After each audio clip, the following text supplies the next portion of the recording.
الحمد لله نحمده ونستعينه ونستغفره ونعوذ بالله من شرور أنفسنا ومن سيئات أعمالنا من يهده الله فلا مضل له ومن يضلل فلا هادي له وأشهد أن لا إله إلا الله وحده لا شريك له وأشهد أن محمدا عبده ورسوله يا أيها الذين آمنوا اتقوا الله حق تقاته ولا تموتن إلا وأنتم مسلمون يا أيها الناس اتقوا ربكم الذي خلقكم من نفس واحدة وخلق منها زوجها وبث منهما رجالا كثيرا ونساء واتقوا الله الذي تساءلون به والأرحام إن الله كان عليكم رقيبا يا أيها الذين آمنوا اتقوا الله وقولوا قولا سديدا يصلح لكم أعمالكم ويغفر لكم ذنوبكم ومن يطع الله ورسوله فقد فاز فوزا عظيما أما بعد فإن خير الحديث كتاب الله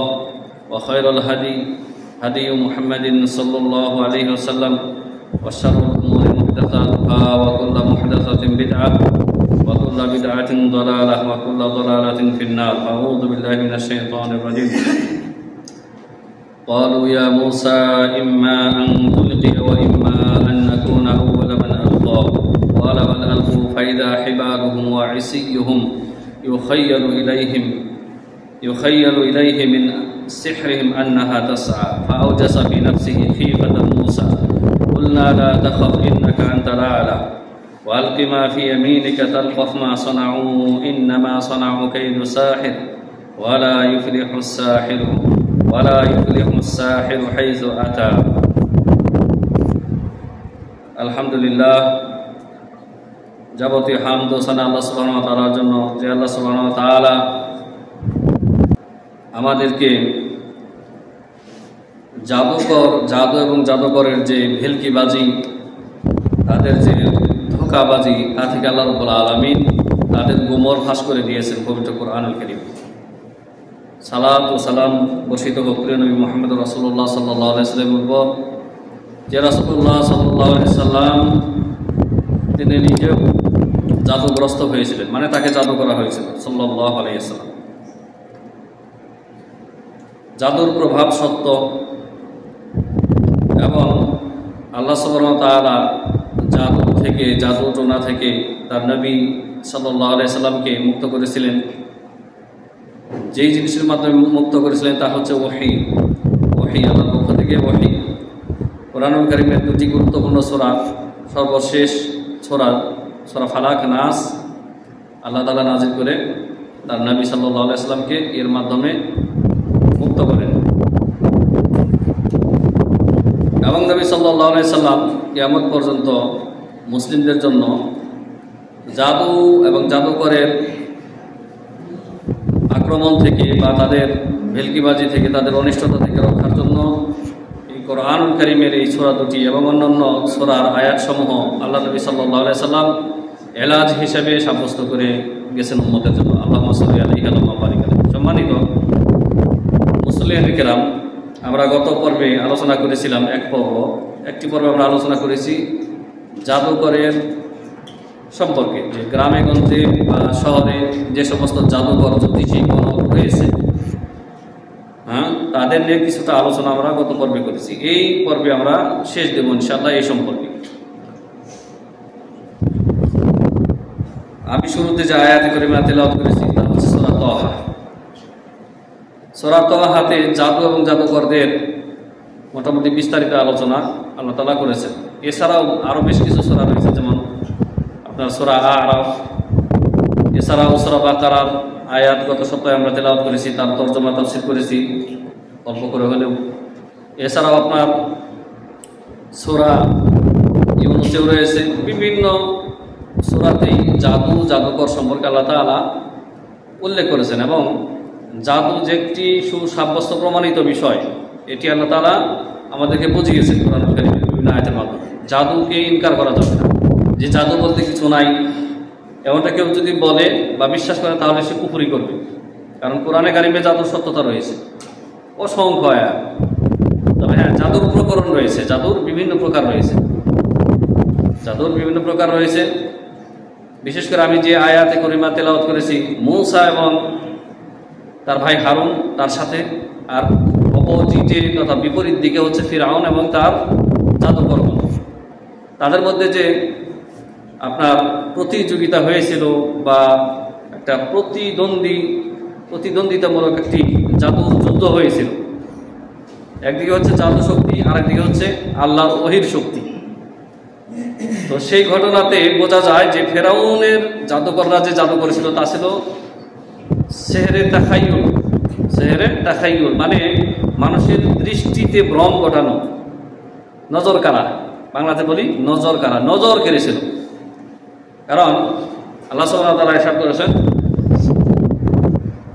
যে জাদুকররা বলল, ইয়া মূসা ইম্মা আন তুলকিয়া ওয়া ইম্মা আন নাকুনা আউওয়ালা মান আলকা।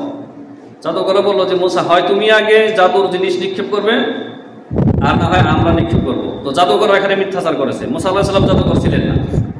তারপরেও বলতেছেন মূসাকে যে হয় তুমি নিক্ষেপ করবে, নয় আমরা নিক্ষেপ করব, মানে জাদু প্রকাশ করবে।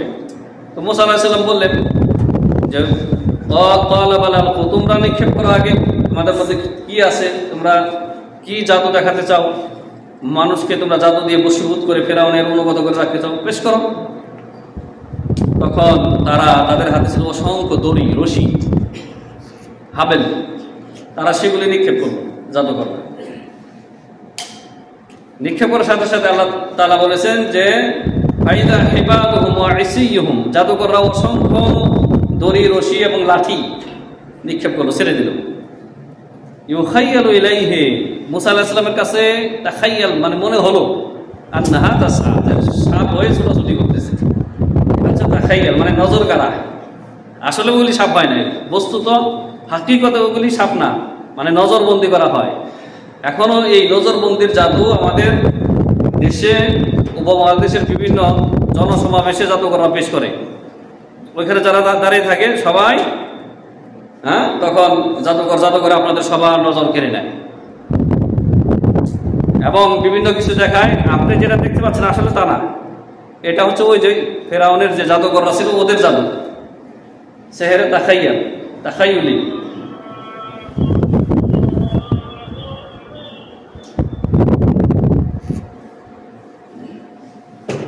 আর দ্বিতীয় প্রকার জাদু হচ্ছে সেহরে হাকিকি, মানে যেটা সত্যই যার কুপ্রভাব রয়েছে, সেটা হচ্ছে নবী সাল্লাল্লাহু আলাইহি ওয়াসাল্লামকে জাদু করেছিল দুষ্ট ইহুদি লবিদ ইবনে আসিম, মদিনাতে নবী সাল্লাল্লাহু আলাইহি ওয়াসাল্লামকে জাদু করেছিল। সেই হাদিস দ্বারা প্রমাণিত, সহিহ বুখারীর হাদিস। অতঃপর আল্লাহ রাব্বুল আলামিন তার নবী সাল্লাল্লাহু আলাইহি ওয়াসাল্লামকে জাদু থেকে মুক্ত করার জন্য কি করলেন? সূরা ফালাক, নাস। ফালাকে রয়েছে আপনার 6টি আয়াত, আর নাসে রয়েছে 5টি আয়াত, 11টি আয়াত। আর নবী সাল্লাল্লাহু আলাইহি ওয়াসাল্লামকে যে জাদু করা হয়েছিল গিরা, মানে গিট দিয়ে, সেই গিটে ফুঁক দিয়ে জাদু করেছিল। 11টি গিরা ছিল। জাদুকৃত বস্তুটা একটা নোংরা কূপের মধ্যে, যেটার মধ্যে পানি ছিল না, শুকনা কূপ, কিন্তু ময়লা আবর্জনা ফেলত মদিনাবাসী, তার নিচে পাথর চাপা দিয়ে রাখা হয়েছিল। আলী রাদিয়াল্লাহু আনহু আর কতিপয় সাহাবীকে নিয়ে গিয়ে জাদু জিনিসটি বের করে আনলেন, আর সূরা ফালাক, নাস করে ফুঁক দিচ্ছিলেন, একটা করে গিরা খুলছিলেন, আর নবী সাল্লাল্লাহু আলাইহি ওয়াসাল্লামকে আল্লাহ তাআলা জাদু মুক্ত করে দিলেন এবং নবী সাল্লাল্লাহু আলাইহি ওয়াসাল্লাম জাদু মুক্ত হয়ে গেলেন। তাহলে নবী রাসূলগণের উপরেও জাদু কি করেছে? লেগেছে। আর আমি আপনি কেডা? যেখানে রাসূলুল্লাহ সাল্লাল্লাহু আলাইহি ওয়াসাল্লাম সর্বশ্রেষ্ঠ ব্যক্তি সারা বিশ্ব জাহানের মধ্যে, তার উপরে জাদু প্রয়োগ হয়েছে এবং জাদুর অ্যাকশন হয়েছে, কিন্তু আল্লাহ তাআলা তার নবীকে এই কষ্টের উপরে রাখেননি, সাথে সাথে মুক্ত করেছেন ওহী নাযিল করে। তো এই সূরা ফালাক, নাস আমরা সামনে আরো বলবো ইনশাআল্লাহ, যে জাদুর এলাজ কি কি রয়েছে সেগুলি বলবো। ফালাক, নাস হচ্ছে স্পেশালি আপনার ঝাড়ফুঁকের জন্য, জাদু, টোনা, বান এগুলি থেকে মুক্ত করার জন্য সূরা ফালাক, নাস করে ঝাড়ফুঁক করবেন। আরো আমরা সামনে বিস্তারিত বলবো, এখন আর উপদিকে বলছে না। তো ফেরাউনের জাদুকররা লাঠি আর দড়ি ফেলে দিল। ইউখাইয়ালু ইলাইহি মিন সিহরিহিম আন্নাহা তাসআ, মূসা আলাইহিস সালামের মনে হলো যে সেগুলি সাপ হয়ে ছোটাছুটি করতেছে। তখন আল্লাহ তাআলা বললেন, মূসা আলাইহিস সালাম ভয় পেয়ে গেলেন। ফাআওজাসা ফি নাফসিহি খিফাতান মূসা, মূসা আলাইহিস সালাম ভিতরে মানুষ হিসেবে, মানবীয় গুণ, তিনিও মানুষ, একটু ভয় পেয়ে গেলেন। আল্লাহ তাআলা বললেন, লা তাখাফ ইন্নাকা আনতাল আ'লা, ভয় করো না হে মুসা, তুমি বিজয়ী হবে, তুমি উপরে থাকবে। আল্লাহ তাআলা বললেন ওয়া আলকি মা ফি ইয়ামিনিকা তালকাফ মা সানাউ, তোমার ডান হাতে যে লাঠি রয়েছে এটা তুমি ছেড়ে দাও। ওদের জাদুর যত সাপ তৈরি হয়েছে, দেখতে মনে হচ্ছে সাপ, এগুলি এক গ্রাসে গিলে খেয়ে ফেলবে। মুসা আলাইহিস সালামের হাতের লাঠি মুজিজা, সেটি এত বড় আজদাহা অজগর সাপে রূপান্তরিত হলো যে মুহূর্তের মধ্যে জাদুকরদের এত হাজার হাজার মানে জাদুর সাপগুলিকে এক গো গ্রাসে খেয়ে ফেলল। ফাউলকিয়াস সাহারাতু সুজদাা ক্বালু আমান্না বিরাব্বি হারুন ওয়া মূসা। জাদুকররা দেখলো যে জাদু কখনো জাদুকে এইভাবে পরাজিত করতে পারে না। মুসা আলাইহিস সালামের লাঠি যে অজগর হয়ে আমাদের জাদুর সাপগুলিকে গিলে মুহূর্তের মধ্যে শেষ করে দিল, এটা জাদু না।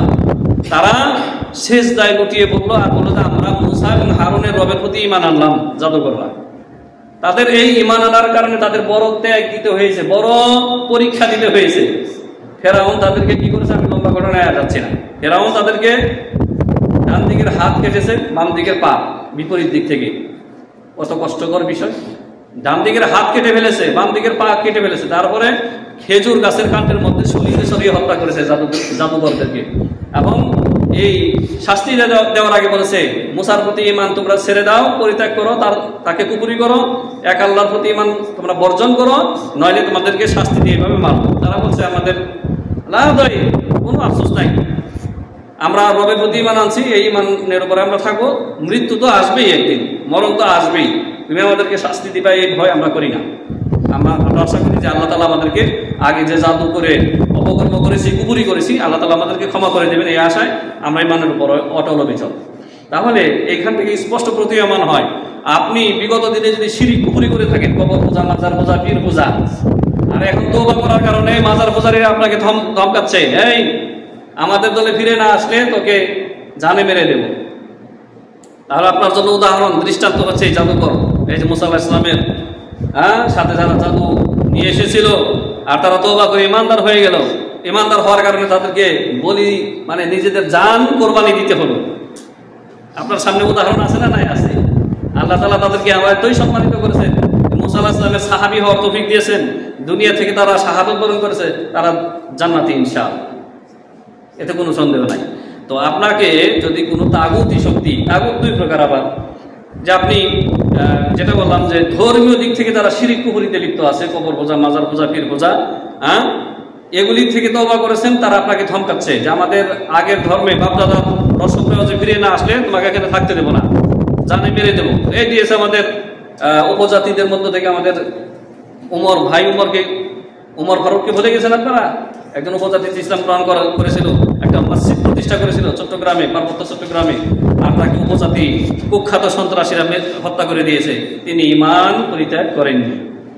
সেই মসজিদ টিনের মসজিদ থেকে এখন বিল্ডিং হয়েছে এবং তার ত্যাগের মাধ্যমে মানুষ আরো ঈমানের প্রতি উজ্জীবিত হয়েছে,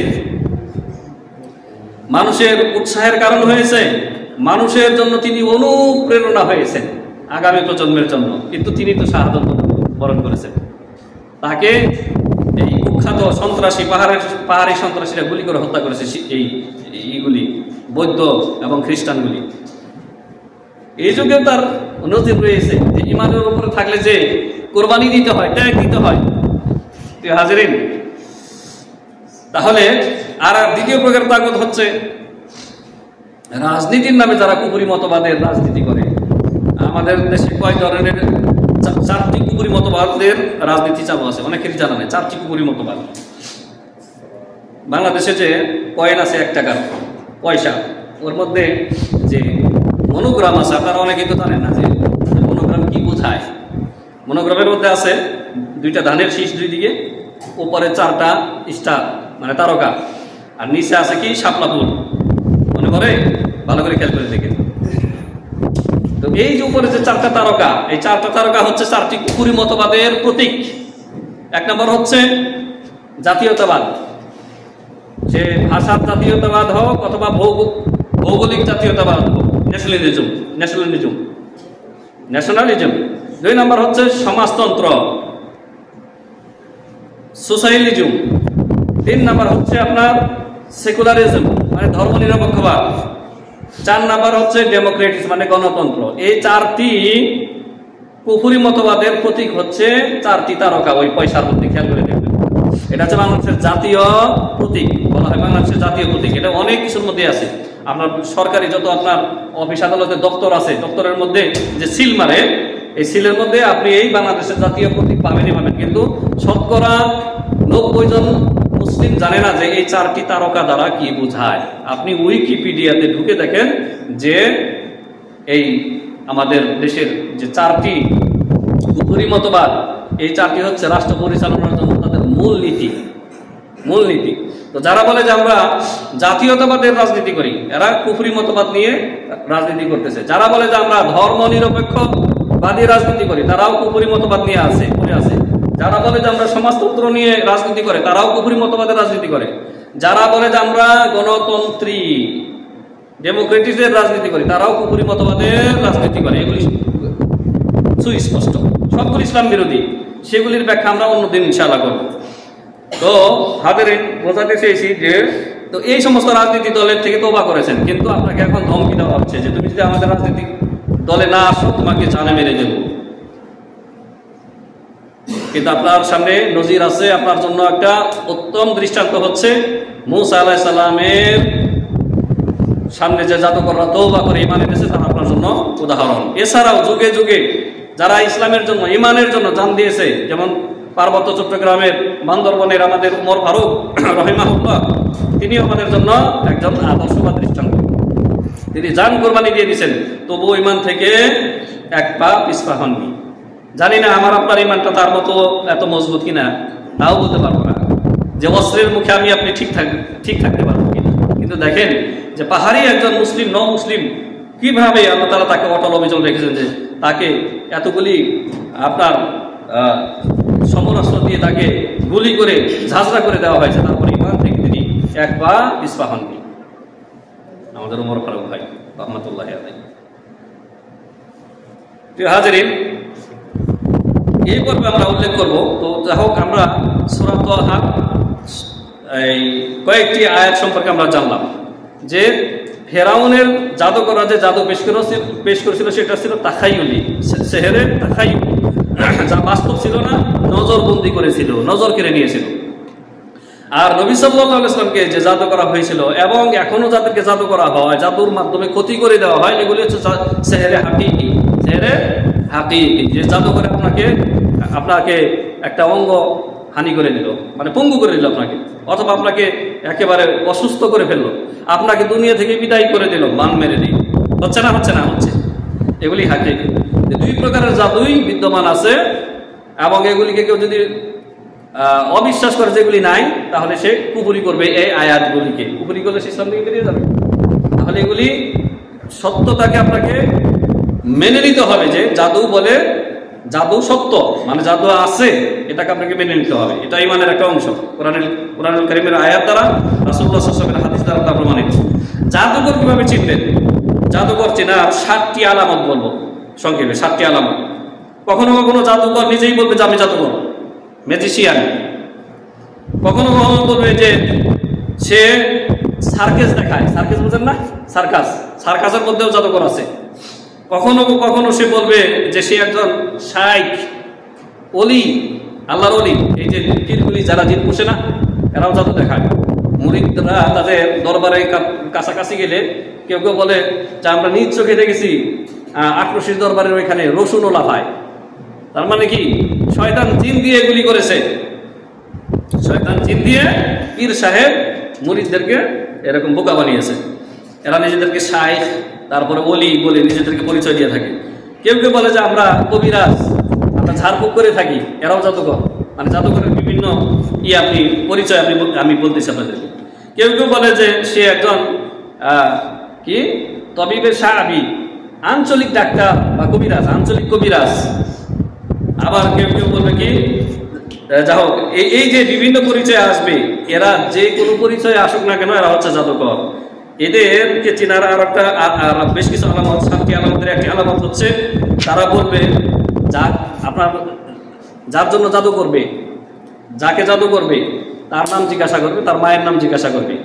দেখবেন যে তাহলে যে সমস্ত কবিরাজ আপনার রোগীর নাম জিজ্ঞাসা করবে, রোগীর মায়ের নাম জিজ্ঞাসা করবে, এরা জাদুকর। কারণ ইসলামে এমন কোনো চিকিৎসা নাই ইসলামী শরীয়তে যে আপনার নাম জিজ্ঞাসা করতে হবে, আপনার মায়ের নাম কি এটা জিজ্ঞাসা করতে হবে, এগুলি নাই। নবী সাল্লাল্লাহু আলাইহি ওয়াসাল্লাম এগুলি করেননি। নবী সাল্লাল্লাহু আলাইহি ওয়াসাল্লাম কোরআন হাদিসে ধারাবাহিক করেছেন, সাহাবায়ে কেরাম ধারাবাহিক করেছেন, জিজ্ঞাসা করছেন যে তোমার নাম কি, তোমার মায়ের নাম কি, করেন নাই। তাহলে যারা কবিরাজের দাবিদার হয়ে এগুলি জিজ্ঞাসা করবে তারা জাদুকর। 2 নম্বর আলামত হচ্ছে যে যাকে জাদু করবে তার শরীরের কোনো অংশ, পশম, চুল, দাড়ি অথবা তার ব্যবহৃত কাপড়ের কোনো অংশ চাপে, যে অমুকের যার বিরুদ্ধে তুমি জাদু করবা তার কাপড় নিয়ে আসো, কাপড়ের টুকরা নিয়ে আসো, তার ব্যবহৃত কাপড়ের, অথবা তার শরীরের অংশ, চামড়া, নখ, পায়ের নখ, হাতের নখ অথবা একটা চুল, দাড়ি কিছু একটা নিয়ে আসো, এ জাদুকর। 3 নম্বর আলামত হচ্ছে যে এই জাদুকররা অন্ধকার কক্ষে অবস্থান করে, আলোতে এরা থাকে না। কারণ শয়তান কোথায় থাকে? শয়তানের বসবাস হচ্ছে অন্ধকার কুঠুরিতে। তো জাদুকর বা কবিরাজ যারা নিজেদেরকে পরিচয় দেয়, যদি দেখেন যে অন্ধকার কক্ষে আপনাকে নিয়ে যাচ্ছে, অন্ধকার রুমের ভিতরে, এ মনে করবেন কি হচ্ছে জাদুকর। 4 নম্বর আলামত হচ্ছে এদেরকে চেনার যে এরা বখুর, ধোঁয়া ব্যবহার করে, ধূপের ধোঁয়া হোক আর যে কোনো ধোঁয়া হোক, শয়তানকে খুশি করার জন্য এরা বখুর ব্যবহার করে। 5 নম্বর আলামত হচ্ছে জাদুকরকে চেনার যে জাদুর এমন কিছু জিনিস আপনাকে দেবে, দিয়ে বলবে যে এটা তোমার বালিশের নিচে রাখবা, অথবা তুমি যেই খাটে শো সেই খাট বরাবর মাটির নিচে পুঁতে রাখবা, এরকম একটা কিছু দেবে, দেওয়ার পরে বলবে যে এটাকে লুকিয়ে রাখবা। এটা হচ্ছে কি জাদুকর, যদিও নিজেকে কবিরাজ বলে পরিচয় দিক না কেন। 6 নম্বর চেনার আলামত হচ্ছে জাদুকর চেনার যে অস্পষ্ট, বোধগম্য নয় এমন ভাষায় সে কিছু লিখবে, অথবা কিছু চোখের মতো মাকড়সার জালের মতো কিছু আঁকাবে। দেখবেন এই যে যারা তাবিজ দেন না, কোনো হুজুর এরকম তাবিজ দিতে পারে, জানেন? হুজুর নিজেও জানেন না সে জাদুকর হয়ে বসে আছে, জাহেল।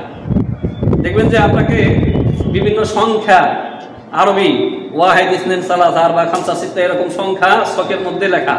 সরমুনাইফিরের তাবিজের কিতাব একটু খুলে দেখবেন আপনারা, সরমুনাইফিরের একটা তাবিজের কিতাব আছে, ওর মধ্যে এগুলি পাবেন আপনি। এগুলিকে বলা হয় আরবিতে তলাসিম। তলাসিম মানে জাদু মন্ত্র, যেগুলোর কোনো অর্থ সেও আপনাকে বলবে না, সেও বোঝে না, আপনিও বোঝেন না, অথবা আরবি হোক অথবা অন্যান্য ভাষায় হোক, এমন কিছু হিজিবিজি ভাবে লেখা থাকবে যেগুলি বোঝা যায় না। অনেক সময় জিন শয়তানের নাম সেখানে লেখা থাকে, জিন শয়তানের নাম। তারপরে জিন শয়তানের বিভিন্ন কল্পিত আপনার মূর্তি আঁকানো থাকে, সিংওয়ালা, বিভিন্ন রকমের ভাবে। এগুলি হচ্ছে কি জাদুকর চেনার, এটা হচ্ছে 6 নম্বর আলামত। 7 নম্বর আলামত হচ্ছে যে আপনি জাদুকরের সামনে যদি কোরআন তেলাওয়াত করেন অথবা আজান দেন, তখন দেখবেন যে ওর জাদু আর কাজে লাগবে না, তখন ওখান থেকে থাকবে, বুঝবেন যে জাদু করছেন। কারণ আজান যদি দেন ওইখানে শয়তান থাকে না। আর যদি কোরআন তেলাওয়াত করেন, আয়াতুল কুরসি পাঠ করেন অথবা সূরা বাকারার শেষ 3 আয়াত পাঠ করেন, শয়তান ওখানে থাকতেই পারবে না। আর দেখবেন যে জাদু যা কিছু দেখাচ্ছিল পণ্ড হয়ে গেছে, বুঝবেন যে জাদুকর। তাহলে 7 নম্বর যে পরীক্ষাটি, এটি আপনি হাটে বাজারে গিয়ে করবেন। আমি আপনাকে বলে দিচ্ছি, হাটে বাজারে গিয়ে এই পরীক্ষাটা করবেন। যে জাদুকর বিভিন্ন খেলা দেখায় না, একটা ছেলেকে এখানে ধরে মেরে দিল, রক্তে একেবারে ঢল গেল, আপনারা দেখতেছেন যে মরে পড়ে আসে, আবার সে চিন্তা করতেছে, বা কেটে দিচ্ছে, বিভিন্ন রকমের জাদু। আবার কারো কারো জাদুর বলে আপনাদের কাছ থেকে টাকা নেওয়ার জন্য অন্ডকোষ নিয়ে নিচ্ছে আপনাদের, বলতেছে যে আপনারা অন্ডকোষে হাত দিয়ে দেখেন তো আছে কিনা, দেখলেন যে হাত দিয়ে দেখেন যে অন্ডকোষ নাই, আপনার দেখছেন জাদু কোথায় লাগে। এটা বাস্তব কথা, কিন্তু আমি নিজে চোখে আমি দেখেছি ছোটবেলায় হাটে বাজারে যখন যাইতাম। আমি ওখানে যাইনি, কিন্তু দূর থেকে শোনা যাচ্ছে, বলতেছে আপনারা হাত দেন, নিচে হাত দেন, আপনাদের অন্ডকোষ আছে কিনা দেখেন, দেখে আসলেই নাই। মানে কি জাদু লাগিয়েছে। ওই জায়গায় গিয়ে আপনি জোরে আজান দেন, আল্লাহু আকবার, আল্লাহু আকবার বলে আজান দেন, দেখবেন যে জাদু শেষ। নিজেকে কবিরাজ পরিচয় দিচ্ছে, গণক পরিচয় দিচ্ছে, অথবা বিভিন্ন নামে সার্কাস পরিচয় দিচ্ছে, আসলে এরা জাদুকর। তো জাদুকর চেনার 7টি আলামত বললাম, এগুলো মনে রাখবেন।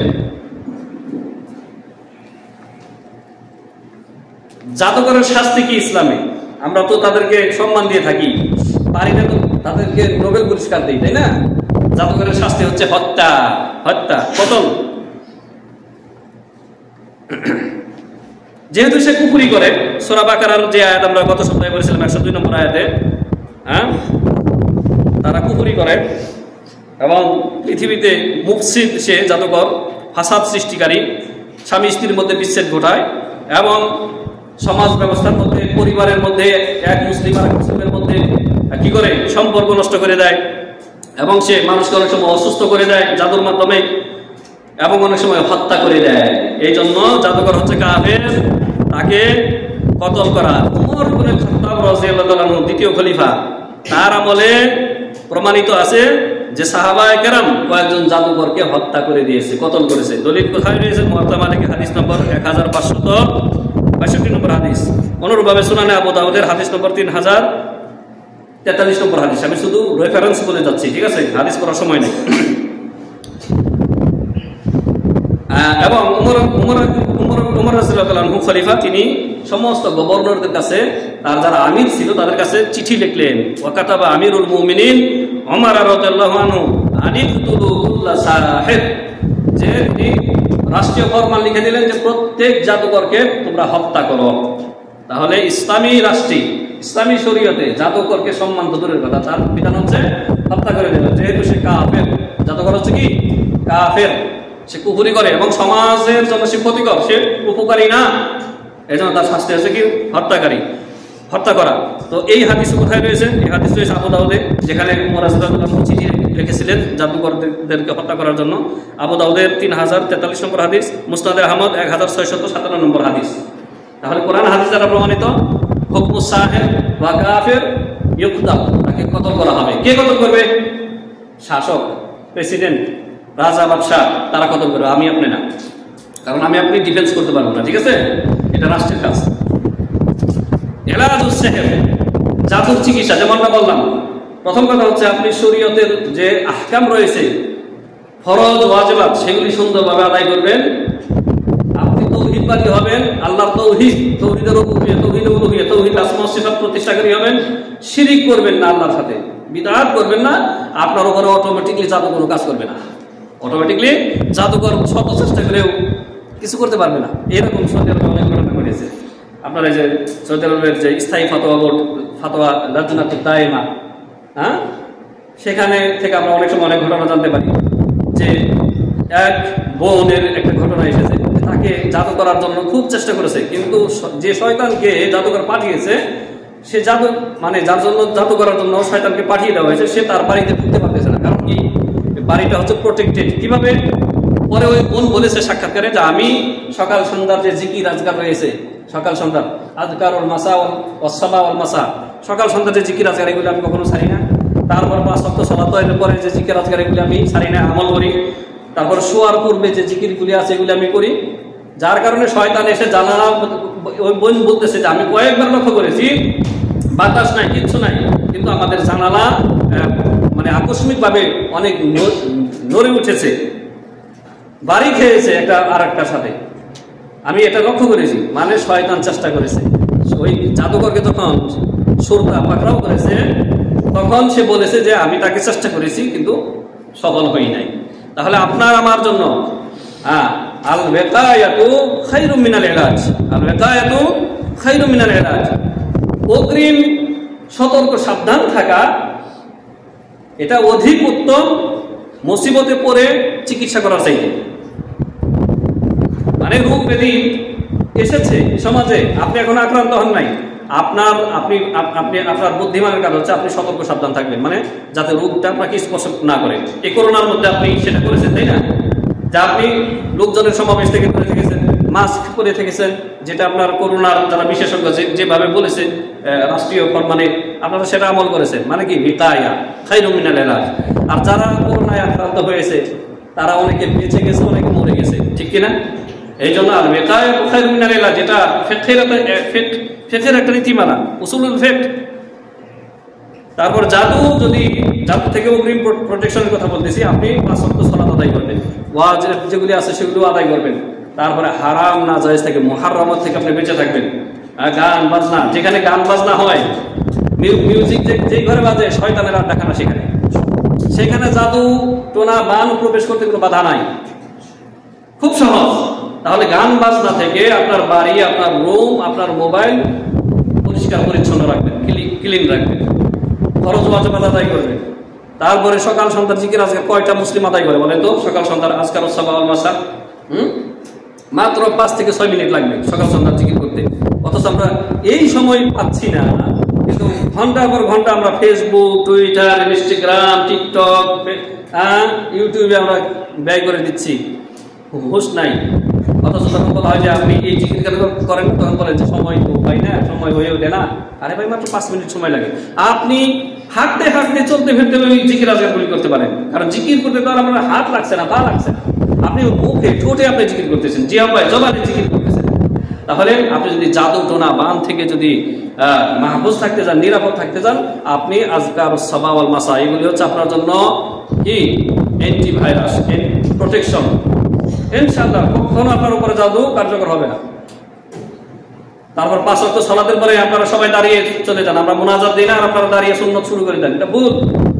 5 ওয়াক্ত সালাতের পরে 33 বার সুবহানাল্লাহ, 33 বার আলহামদুলিল্লাহ, 33 বার আল্লাহু আকবার, একবার লা ইলাহা ইল্লাল্লাহ, কালেমায়ে তাওহীদ, টোটাল 100 পড়তে মাত্র 2 মিনিট থেকে 3 মিনিট সময় লাগবে।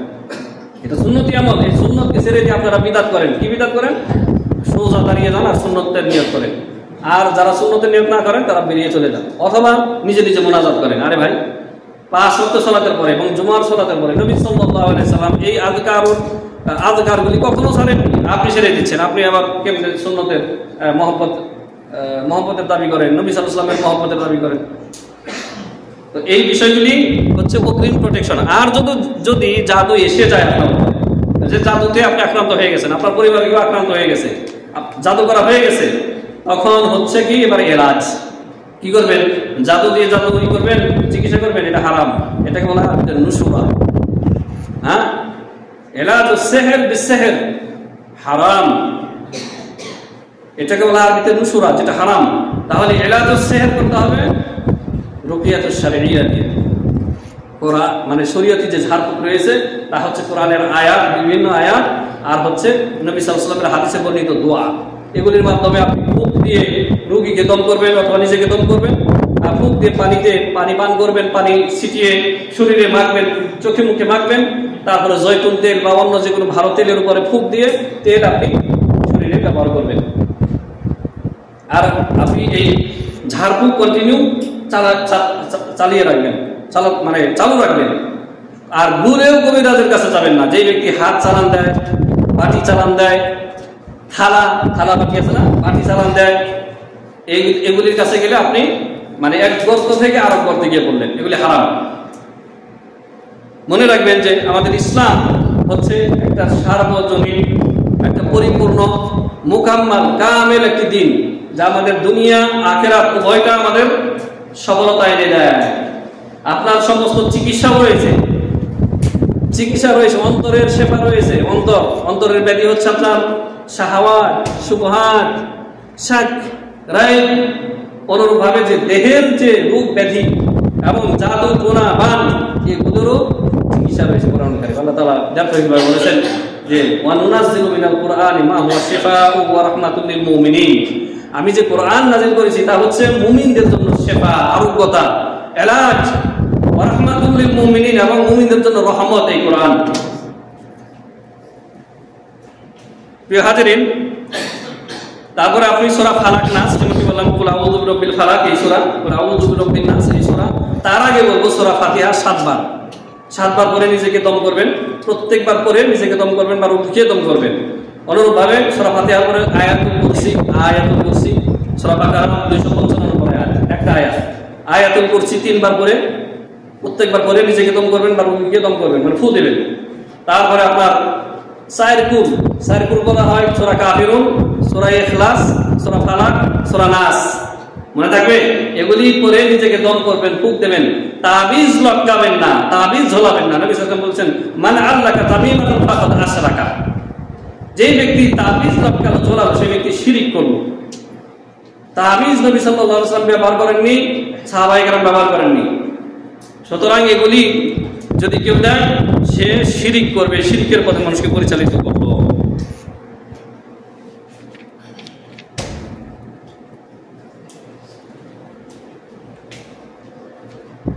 নবী সাল্লাল্লাহু আলাইহি ওয়াসাল্লামের একটি হাদিস, যেটি গত সপ্তাহে পড়েছি, এই সপ্তাহে মনে করিয়ে দিই। এটি আমাদের জন্য একটি সতর্কবাণী, সাবধানতা, তাহযীর। নবী সাল্লাল্লাহু আলাইহি ওয়াসাল্লাম ইরশাদ করেছেন মান আতা কাহিনান আও আররাফান, যে ব্যক্তি কাহিন জ্যোতিষী গণকের কাছে যে ব্যক্তি আসলো, আও আররাফান, আররাফ বলা হয় যারা মাটিতে দাগ দেয়, মাটিতে ক্ষত করে, মানে মাটিতে দাগিয়ে আপনার ভবিষ্যৎ নির্ণয় করে, আপনার সমস্যা বলে দেয়। অথবা পাখি উড়িয়ে, পাখি আছে না, পাখি উড়িয়ে দিল, পাখি যদি ডান দিকে যায় বা বাম দিকে যায় তখন আপনার একটা ভবিষ্যৎবাণী করবে। পাখির মাধ্যমে যারা আপনার এই সমস্ত ক্রিয়াকর্ম করে এদেরকে বলা হয় আররাফ। তো নবী সাল্লাল্লাহু আলাইহি ওয়াসাল্লাম বলেছেন মান আতা কাহিনান আও আররাফান, যে ব্যক্তি কাহিন অথবা আররাফ জাদুকর জ্যোতিষী বা গণকের কাছে যে ব্যক্তি আসলো, ফাসাদ্দাকাহা বিমা ইয়াকুল, তারপরে জাদুকর জ্যোতিষী যা কিছু বললো ওই কথা সে বিশ্বাস করলো, নবী সাল্লাল্লাহু আলাইহি ওয়াসাল্লাম ইরশাদ করেছেন ফাকাদ কাফারা বিমা উনজিলা আলা মুহাম্মাদিন সাল্লাল্লাহু আলাইহি ওয়াসাল্লাম, ওই ব্যক্তি জাদুকর জ্যোতিষী গণকের এই কথা বিশ্বাস করার কারণে মুহাম্মদ সাল্লাল্লাহু আলাইহি ওয়াসাল্লামের উপর নাযিলকৃত যে শরীয়ত কোরআন এবং হাদিসের সাথে কুফরি করলো, মানে আপনি কাফের হয়ে গেলেন। কাকে বিশ্বাস করেছেন? জাদুকরকে, জ্যোতিষীকে। তারা জাদুকর জ্যোতিষী, তারপর আপনার কাহেন, এরা মুদ্দাই ইলমাল গায়ব, ইলমাল গায়ব তারা দাবি করে যে আমরা গায়ব জানি। মিথ্যুক, এরা গায়ব জানে না। এদের কাছে জিন থাকে, অসংখ্য জিন থাকে, জিনের মাধ্যমে কিছু কিছু আসমানি খবর চুরি করে যেগুলি জিনেরা শুনে থাকে সেগুলি বলে থাকে, একটা সত্যের সাথে 100টা মিথ্যা মিশিয়ে তারপর আপনাদের কাছে বলে যে সে ভবিষ্যৎ জানে। না, কোনো মানুষ ভবিষ্যৎ জানে না, মনে রাখবেন। এইটা বিশ্বাস করলে কুফরি হয়ে যাবে। আলিমুল গায়ব সিরফ আল্লাহ রাব্বুল আলামিন, আল্লাহ সুবহানাহু ওয়া তাআলা। আলিমুল গায়ব রাসূল না, কোনো মানুষ না। এটা একজন ইমানদারের ঈমান হতে হবে। সুতরাং এই জাদুকর যেখানেই আসুক সে সফল হবে না। ওয়ালা ইউফলিহু সাহিরু হাইসু আতা, জাদুকর যেখানেই আসুক সে সফল হবে না, কৃতকার্য হবে না, কামিয়াব হবে না। প্রিয় হাজিরিন, জাদু এবং জাদুকরের ক্ষেত্রে আগেই বলেছি যে মানুষ 3 ভাগে বিভক্ত। মানুষ 3 ভাগে বিভক্ত। একদল মানুষ কি জাদুকর, জাদু এবং জাদুকে ইনকার করে, জুহুদ, যে জাদু বলে কিছু নাই, তারা কাফের হয়ে যাবে। কারণ জাদু যে আছে এটা যে বাস্তব জিনিস, কোরআন হাদিস দ্বারা প্রমাণিত, জাদুকে অস্বীকার করা যাবে না। আর 2 নম্বর শ্রেণীর দ্বিতীয় প্রকারের লোক হচ্ছে যারা জাদুকরের ক্ষেত্রে বাড়াবাড়ি করে, মানে জাদুকরের প্রতি এমন ভাবে ঈমান আনে যেমনটা আল্লাহ এবং রাসূলের প্রতি ঈমান আনা জরুরি ছিল। বলে যে জাদুকর গায়েব জানে, জাদুকর সব সমস্যার সমাধান করতে পারে, এরা হচ্ছে মুবালাগা করে। তাহলে এই পথ অনুসরণ করা যাবে না। 3 নম্বর বা তৃতীয় প্রকারের লোক হচ্ছে সওয়াব, যেটি সঠিক, যে আন্নাস সিহরা ইউআসিরু তাসিরান হাকিকিয়ান, জাদু আছে, জাদুর প্রভাবও রয়েছে, যাকে জাদু করা হয় সে জাদুগ্রস্ত হয়ও, তবে আল্লাহ রাব্বুল আলামিনের জন্য শরীয়তে চিকিৎসা রেখেছেন। কিন্তু ওয়ালাকিন আস-সাহিরু লা ইয়াকদিরু ইল্লা আলা মা ইউইনুহু ফীহি আশ-শাইতান, জাদুকর কিছুই করতে পারে না, আপনার কোনো ক্ষতি করতে পারবে না শয়তানের সাহায্য ছাড়া। প্রত্যেক জাদুকর শয়তানের সহযোগিতা নিয়ে থাকে, শয়তানের সহযোগিতা নিয়ে আমার আপনার ক্ষতি করার চেষ্টা করে। কিন্তু সেই ব্যক্তি ওয়ালা ইস্তাতিউ আস-সাহিরু ফি'লা আইয়ি শাইইন ইল্লা বিমাশিআতিল্লাহ, আল্লাহর ইচ্ছা ছাড়া কোনো জাদুকর কোনো ক্ষতি করতে পারে না। তবে আল্লাহর ইচ্ছা 2 প্রকার, আল্লাহর মাশিআত, ইরাদা 2 প্রকার। ইরাদাতুল কওনিয়া, ইরাদাতুল শারঈয়া, এগুলো হচ্ছে তাকদীরের বিষয়। ওদিকে আমি ডিপলি আলোচনায় আর যাচ্ছি না।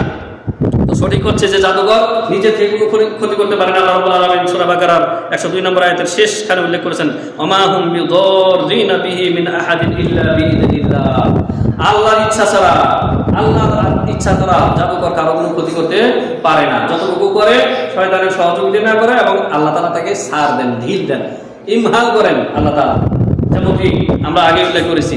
প্রিয় হাজিরিন, এখানে আমাদের খুতবা শেষ।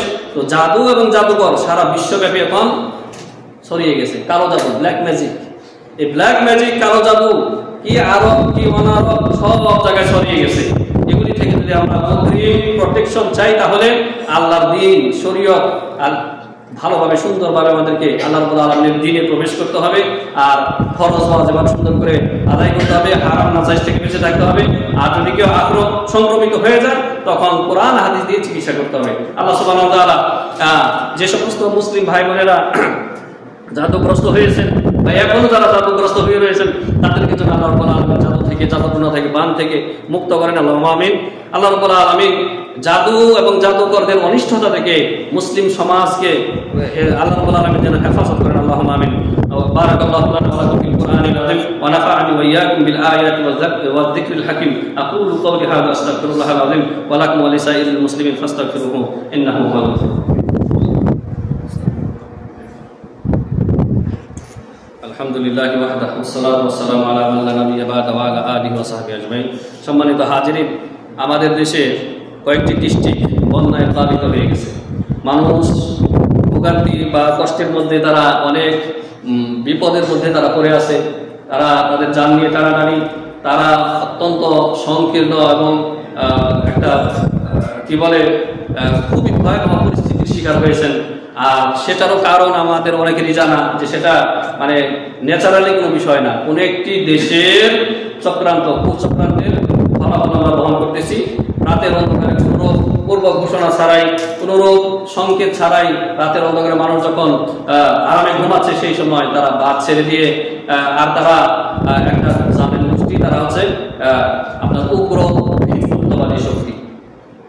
নইলে ওই দেশে আমাদের অসংখ্য মুসলিম ভাইয়েরা রয়েছে। আমাদের দেশে যেমন 17 কোটি 18 কোটি মুসলিম, ওই দেশে তার সাথে বেশি, প্রায় 20 থেকে 25 কোটি মুসলিম রয়েছে ওই দেশে। তারা আমাদের ভাই, তারা আমাদের কি ভাই। তো এই যে বন্যা পরিস্থিতিতে আমাদের ভাইরা যে পানিবন্দী হয়েছে, তাদের জন্য দোয়া করবেন, তাদেরকে সার্বিক সহযোগিতা করবেন, তাদেরকে উদ্ধার করার জন্য। তারা এখন পানিবন্দী হয়েছে অনেকে, তাদেরকে উদ্ধার করার জন্য আপনার জান, মাল, শক্তি, আপনার সুচিন্তিত ভালো পরামর্শ সবকিছু দিয়ে সাহায্য সহযোগিতা করবেন। মনে রাখতে হবে যে প্রথম কথা, তারা ইনসান, তাদের মধ্যে হিন্দু রয়েছে, অমুসলিম রয়েছে, বৌদ্ধ খ্রিস্টান রয়েছে। প্রথম কথা হচ্ছে তারা ইনসান, মানুষ। এই দৃষ্টিকোণ থেকে সবাইকে সাহায্য করবেন।